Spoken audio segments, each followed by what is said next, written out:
Hello everybody, it's Foster and I am back with another video. Today I'm going to be reading Not If I Save You First by Allie Carter, chapter 15. I hope you all had an amazing weekend and I'm just gonna get into it. So yeah, chapter 15. Dear Logan, remember when we were friends? I do, but sometimes honestly I'd give anything to forget. Maddie. The gun rubbed against the small of Logan's back with every step he took. It didn't scrape, it didn't hurt, it burned. He never understood the phrase burning a hole in your pocket until then.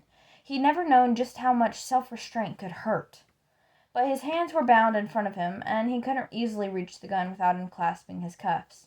And Maddie had told him not to. In a way, she was far scarier than the very ticked-off Russian. She wasn't even breathing hard as they climbed. Her footsteps never faltered, even once the ground was covered with sleet. Maddie knew the terrain. But most of all, Maddie had a plan. If there was anything close to a home court advantage, she had it.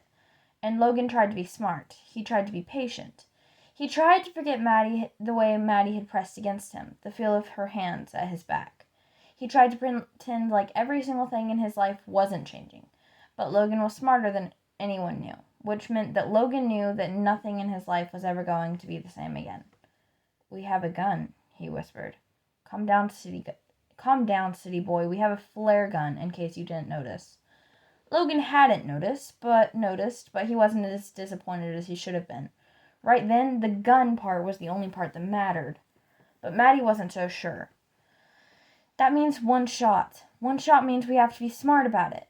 Maddie, listen to me, Logan. Listen now. You have to do what I tell you. When I say something, you can't ask what. You can't ask why. You can't argue. And for the love of all that is holy, you cannot try some stupid macho move that's only going to get us both killed, okay? You have to listen to me."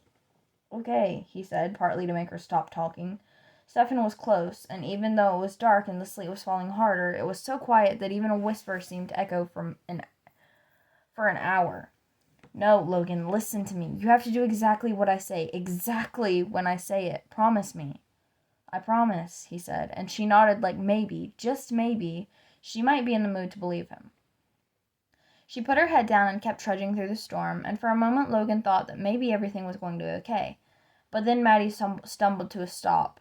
When she spun, there was terror in her eyes. "No!" she screamed. Behind them, Stefan kept walking. He nudged her forward. "We do not stop here." But Maddie was shaking her head, shouting, "I know where you're taking us." "You know what I need you to know." "I know that map is about 20 years out of date." She pointed at the folded pieces of plastic covered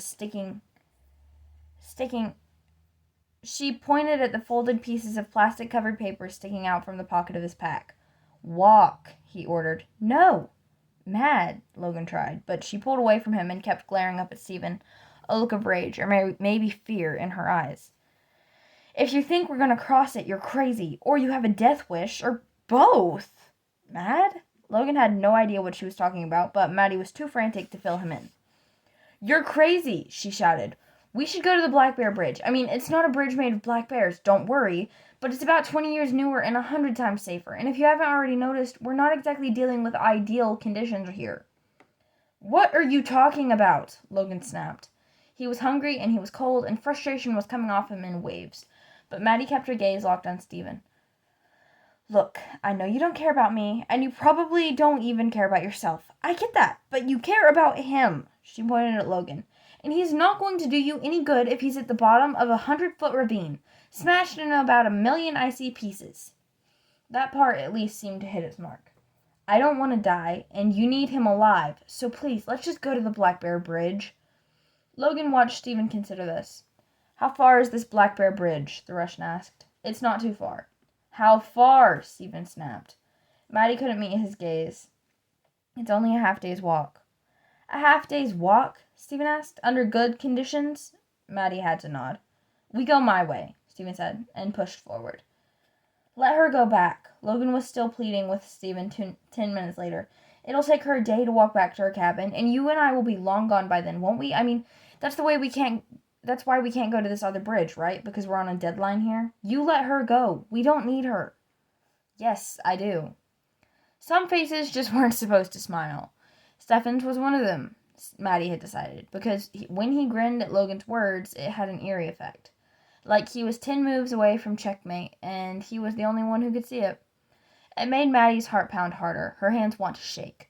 She wanted to reach for her own rock and take her chances, but that wasn't the smart play.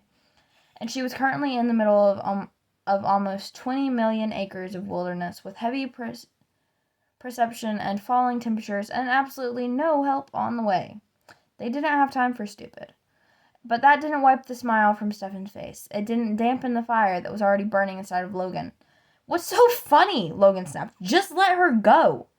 It might have been sweet or heroic or even romantic if Stefan hadn't taken a few more steps and then turned on them. The hill was tall and steep. Landslides and glaciers had scraped away huge chunks where no trees grew, and the snow and the rain didn't stick. A river ran beneath them, curving through the forest like a snake. Freezing rain kept falling, and the water down below was from the melting glaciers. It meant even in the middle of the summer it was cold. Which in good conditions, with the right gear, a person could climb down there. Maybe wade across if he had a death wish. But that would take time, and time was one of the many things they didn't have. And that's what brought them here, to a tenuous lifeline that ran between this hill and the next. Even in the darkness and the sleet, it practically glowed, probably because it was covered with ice and looked like something that a Disney princess might have summoned and built with her 2 hands. In the remaining traces of light, it practically glistened, shining like crystals, but Maddie knew what lay underneath. Ropes ran across the gorge, wooden planks that had once been placed at regular intervals, spanning the 200 feet of bridge. But there had been too much rain, too much snow, too many hot summer days and strong mountain winds in the 20 or so years since anyone stopped caring.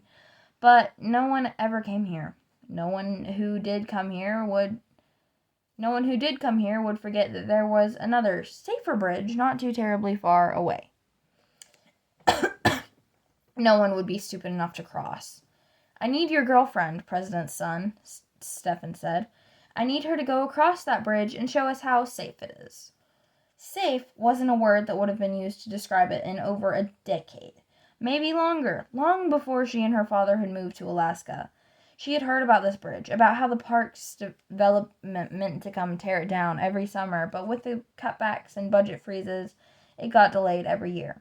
Besides, it's not like anyone ever came out here. It's not like anyone would ever be stupid enough, desperate enough, to cross it. She's not going across that, Logan said. He positioned his large body in between Maddie and Stefan. Logan, Maddie's voice was smaller than it should have been. She's not doing it. She's not some kind of puppet. She's... Logan, Maddie tried again, but he was staring daggers into Stefan. We need you alive, Stefan reminded Logan, so the girl can go or the girl can die here. Stefan pulled his gun from his waistband and pointed it in Maddie's direction, but Logan was already shielding her, like he cared. He just hadn't cared enough to write. Move, Stefan ordered. Logan, you're not going to hurt her, Logan shouted, but Maddie just threw her hands. Boys! Logan seemed to remember exactly who was behind him. That she was a real person with a voice and opinions, and she wasn't some ideal. Logan, listen to me. She grabbed him by the collar and pulled him close. Luckily, Stefan had never retied her hands, so she was able to wrap her arms around him. Feel him one more time. I'll be okay, she said. No, Mad, you can't do this. But that was exactly the wrong thing to say because she pulled back. She actually cocked an eyebrow. Watch me. Logan wasn't willing to let her go. He took her arm. No, Mad, I'm not going to let you. You're not letting me, she said, but when Logan dragged her closer, she didn't fight. She didn't squirm or scream or push him away. No, that might have tipped Stefan off exactly how formidable she was. Yes, exactly. That had to be why Maddie didn't resist at all when Logan pulled her body right up against his and said, I'm not going to lose you again. He even sounded like he meant it. He looked into her eyes. That's not a bridge, Mad Dog. It's suicide. Do you trust me? Maddie asked. Hurry up, Stefan yelled. Logan, do you trust me? She asked again, urgent now. Time was running out in a lot of ways, and Logan nodded. So Maddie went up on her tiptoes and pressed a warm kiss to Logan's cold cheek. Then she whispered in his ear, "Step exactly where I step, and be ready." She could see the question in his eyes. Ready for what? But he was at least smart enough not to say it aloud. Instead, he seemed to hold his breath and watch. The ground at the mouth of the bridge was flat and wide, and by that point covered with at least an inch of ice and snow. It actually crunched beneath Maddie's feet, tiny ice pellets grinding into almost nothing, pressing hard against the ground and getting slicker with every moment. Surely that was why she took a huge step, an awkward lunging jump that seemed to bypass as much of the space in front of the bridge as possible. But she was steady and sure on her feet, and as she eased toward the posts that stuck up from the ground. She reached out for them and pulled, relieved that when they didn't wiggle. And then she gave one look back. "Logan, you don't have to do it, Mad Dog," he said again, but she shook her head. "Did you get my letters?" Maybe she was a fool for stepping out onto that bridge, but she couldn't do it without knowing once and for all. He shook his head. "What letters?" And then it was Maddie's turn to smile, but it was one without joy. "I'll see you on the other side," she said. When Maddie took a step, the first board was so slick that she actually skidded. There wasn't any traction, and Maddie had to grip the braces at the mouth of the bridge to steady herself. She almost fell to her knees. "Maddie!" Logan yelled and lunged forward, but she looked back and shook him off. "It's fine," she said. "Just exactly." She mouthed the last word and stared into his eyes, willing him to hear her, see her, believe her, knowing that for the first time in her life someone needed to follow in her footsteps. When she was steady on her feet again, she tried the next board, and the next. The third one creaked, but it seemed steady enough, so Maddie risked shifting her weight, only to have it splinter beneath her, and her hold onto the rope but her hold on the rope handles held. The old rope was freezing. As she moved her hand, ice slid off the coarse bristles and bit into her cold skin. She was like a tiny one-woman snowplow clearing the way. One step, then another. Some of the boards were missing, others hung at odd angles, and with the ice she didn't trust herself not to slip and fall. Only once she did have to jump. Only once did she have to jump. But Maddie was part goat, her father always said, and she landed lightly on the other side. She risked a glance back at Logan. "It's solid," she yelled. She might have even meant it. But Logan was shaking his head. "Maddie, come back." "Keep going," Stefan shouted. His gun was out and pointed at Logan's back. "Logan, come on," Maddie called to him. Logan, you have to trust me, please." Maybe it was the please that did it, but he took one last look at Stefan, then moved toward the bridge. And that is the end of chapter 15. I just dropped the bookmark. Anyways, I hope you guys all enjoyed it. And I will see you tomorrow with a new chapter. Bye!